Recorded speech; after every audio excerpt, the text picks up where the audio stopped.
Assalamualaikum warahmatullahi wabarakatuh. Pada kesempatan kali ini, kami akan mempresentasikan materi tentang metode-metode dalam pengembangan proyek sistem informasi.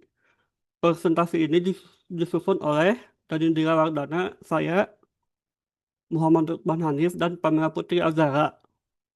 Yang pertama ada waterfall.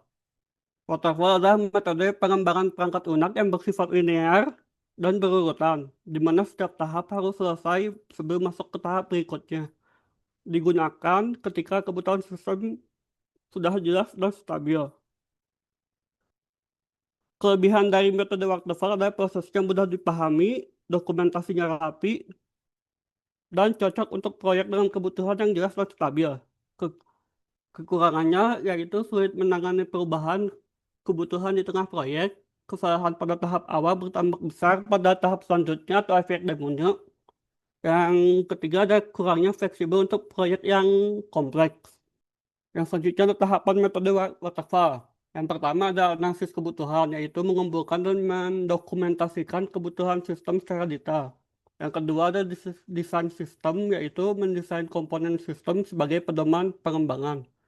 Yang ketiga yaitu ada implementasi, yaitu membangun sistem sesuai rancangan yang telah dibuat. Yang keempat ada pengujian, yaitu mencari dan memperbaiki bug sebelum sistem digunakan. Yang kelima ada peluncuran dan pemeliharaan, yaitu menjaga kinerja sistem dan melakukan perbaikan berkelanjutan. Contoh selanjutnya ada contoh penerapan metode waterfall. Misalnya sebuah perusahaan pengembangan perangkat lunak diminta untuk membuat aplikasi manajemen tugas untuk klien. Berikut adalah tahapan-tahapan yang akan diikuti. Yang pertama adalah analisis kebutuhan, yaitu mengelompokkan tugas berdasarkan kategori. Yang kedua ada desain sistem, yaitu desain UI dan UX. Yang ketiga ada implementasi, yaitu pengembangan fungsi-fungsi aplikasi. Yang keempat ada pengujian, yaitu semua bug atau masalah yang ditemukan selama pengujian akan diperbaiki sebelum aplikasi siap diluncurkan. Yang kelima ada peluncuran dan pemeliharaan. Pemeliharaan dilakukan untuk memastikan aplikasi tetap dan berjalan dengan lancar. Lanjut. Yang kedua ada prototyping. Metode prototype adalah teknik pengembangan sistem yang menggunakan prototype untuk menggambarkan sistem sehingga klien atau pemilik sistem mempunyai gambaran jelas pada sistem yang akan dibangun oleh tim. Kelebihannya yaitu yang pertama ada memudahkan pengguna dalam memahami sistem, yang kedua adalah kebutuhan sistem lebih sesuai dengan keinginan pengguna, yang ketiga ada mengurangi resiko kesalahan kebutuhan. Dan ini ada beberapa kekurangannya. Yang pertama yaitu proses pengembangan bisa memakan waktu lebih lama. Yang kedua, prototipe sering dianggap sebagai sistem akhir oleh pengguna. Yang ketiga, ada kurangnya cocok untuk sistem yang sangat kompleks. Ini ada tahapan metode prototyping. Yang pertama ada analisis kebutuhan, yang kedua ada desain cepat, yang ketiga ada bangun prototype, yang keempat ada evaluasi pengguna, yang kelima adalah memperbaiki prototipe, dan keenam ada implementasi dan pemeliharaan.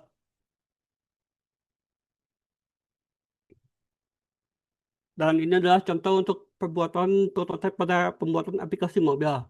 Yang pertama yaitu paper prototyping, yang kedua ada low fidelity digital prototyping, yang ketiga ada high fidelity digital prototyping, dan terakhir ada bagian coding. Selanjutnya itu model spiral. Model spiral merupakan penggabungan dari model prototyping dan model waterfall. Fungsi model spiral adalah untuk melakukan perubahan, penambahan, dan pengembangan perangkat lunak dengan memaksimalkan aspek kecepatan dan ketepatan berdasarkan keinginan dan kebutuhan penggunanya. Model spiral ini ada kelebihannya yaitu risiko proyek dapat diidentifikasi sejak dini, fleksibel terhadap perubahan, dan cocok untuk proyek berskala besar. Kekurangannya membutuhkan biaya yang relatif tinggi, pengelolaan proyek lebih kompleks, dan memerlukan keahlian khusus dalam analisis risiko. Next. Tahapan model spiral itu yang pertama ada perencanaan. yaitu menentukan ruang lingkup dan rencana iterasi. Yang kedua yaitu analisis risiko, mengidentifikasi dan mengevaluasi risiko proyek. Yang ketiga, rekayasa membangun perangkat lunak sesuai kebutuhan. Dan yang terakhir ada evaluasi, yaitu menilai kesesuaian dengan kebutuhan dan kualitas. Next. Di sini juga ada contoh penerapan model spiral. Sebuah perusahaan manufaktur ingin mengembangkan sistem ERP internal yang mencakup keuangan, produksi, inventaris, dan distribusi. Yaitu yang pertama ada perencanaan, menyusun kebutuhan dasar dan antarmuka untuk modul keuangan. Yang kedua ada analisis risiko, yaitu menyusun risiko ketidaksesuaian alur bisnis aktual dengan sistem yang dibangun. Yang ketiga ada rekayasa, yaitu mengembangkan fitur akuntansi lengkap dan otomatisasi laporan. Yang terakhir yaitu evaluasi. Evaluasi pengguna dan revisi sistem dilakukan tiap tahap. Next.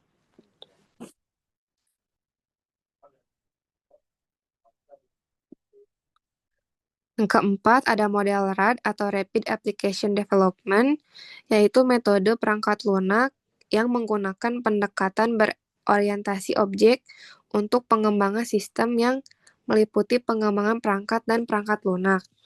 Untuk kelebihannya sendiri yaitu waktu pengembangan relatif singkat, keterlibatan pengguna sangat tinggi, dan cocok untuk aplikasi skala kecil hingga menengah.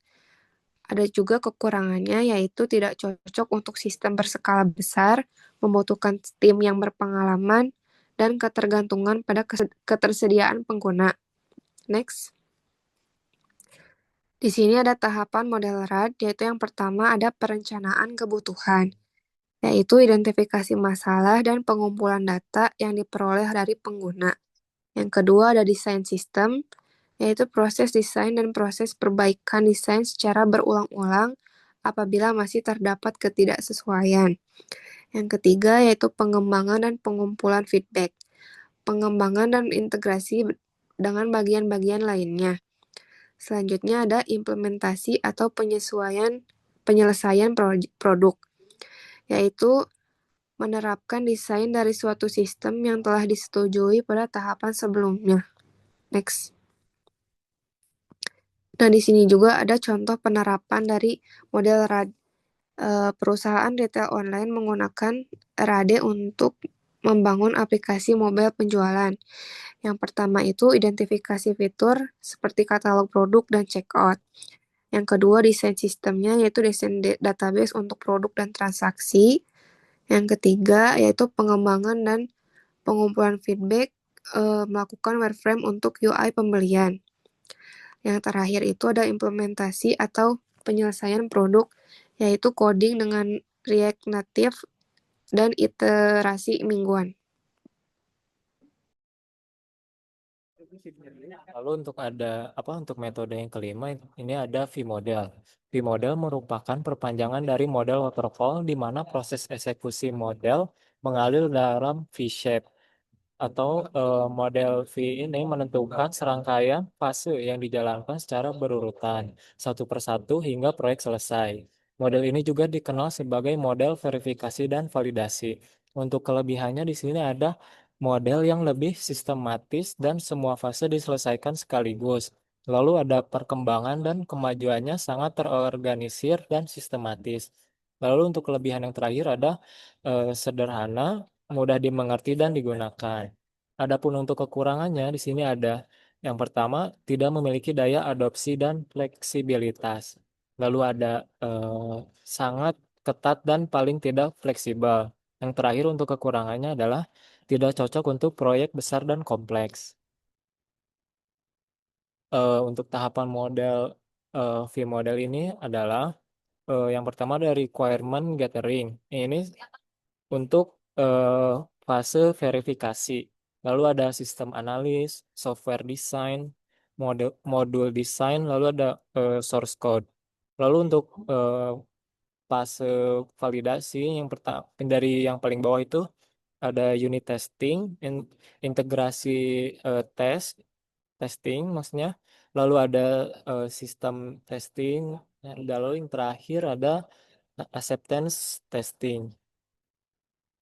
Untuk contoh penerapan model V-model dalam majalah industri Dirgantara, sistem kendali penerbangan mengandalkan model V karena sifatnya sangat penting bagi keselamatan. Setiap fase desain dipadukan dengan pengujian yang ketat, termasuk pengujian sistem berbasis simulasi dan uji penerimaan pengguna untuk memastikan keandalan sebelum penerapan. Lalu metode yang keenam ada Extreme Programming atau XP. Extreme Programming adalah metode pengembangan perangkat lunak atau manajemen proyek bersifat agile yang bertujuan untuk menghasilkan software yang lebih berkualitas. XP memiliki siklus pengembangan pendek sehingga sangat responsif terhadap perubahan keinginan user yang berganti. Untuk kelebihannya di sini ada efisiensi waktu dan biaya. Lalu ada prosesnya transparan dan dapat dipertanggungjawabkan. Lalu kelebihan yang terakhir adalah perangkat lunak yang berfungsi lebih cepat. Untuk kekurangannya yang pertama adalah kurangnya dokumentasi, lalu minim desain, dan yang terakhir tidak cocok dikerjakan secara remote. Untuk tahapan model XP ini atau Extreme Programming, yang pertama ada planning, pertemuan klien dan developer untuk menentukan kebutuhan sistem. Lalu yang kedua ada designing, mendesain sistem secara sederhana dan terstruktur.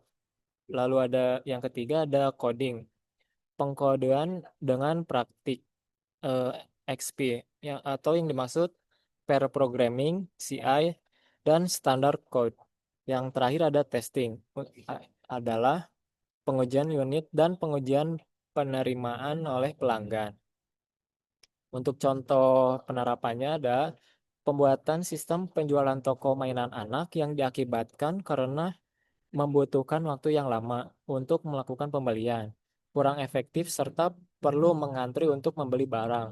Pengelolaan atau pencatatan dan pembuatan laporan penjualan masih manual sehingga sering terjadi kesalahan. Lalu metode yang terakhir ada RUP atau yang dimaksud Rational Unified Process. RUP adalah kerangka kerja proses pengembangan perangkat lunak yang diciptakan oleh Rational Software Corporation. RUP menyediakan panduan, template, dan contoh semua aspek dari tahapan pengembangan sistem informasi. Untuk kelebihannya ada 3. Yang pertama, menyediakan akses yang mudah terhadap pengetahuan dasar bagi anggota tim. Lalu, menyediakan bagaimana menggunakan UML secara efektif. Yang terakhir, memungkinkan adanya penambahan proses. Adapun untuk kekurangannya, hanya dapat digunakan pada pengembangan perangkat lunak yang berorientasi objek dengan berfokus pada UML. Tahapan modelnya, yang pertama ada inception atau menetapkan visi, evaluasi resiko, dan estimasi awal. Yang kedua, elaboration atau merancang arsitektur dan menyiapkan fondasi teknis. Lalu ada construction yang ketiga atau pengembangan dan integrasi sistem. Lalu yang terakhir ada transition, rilis ke pengguna, pelatihan, dan penerapan. Untuk contoh penerapannya adalah sebuah perusahaan manufaktur global ingin mengembangkan sistem ERP custom untuk mengintegrasikan manajemen rantai pasokan, keuangan, dan produksi. Contohnya yang pertama, menentukan visi stakeholder dan risiko utama. Lalu elaboration, pendalaman use case, desain arsitektur, dan pembuatan prototipe untuk mengurangi risiko integrasi. Lalu yang ketiga ada construction, pengembangan bertahap, rilis beta berkala, membangun modul seperti inventory dan payroll dengan CI. Lalu yang terakhir ada transition, deploy ke production, pelatihan user, uji penerimaan, dan perbaikan bug dari feedback. Sekian dari kami, terima kasih.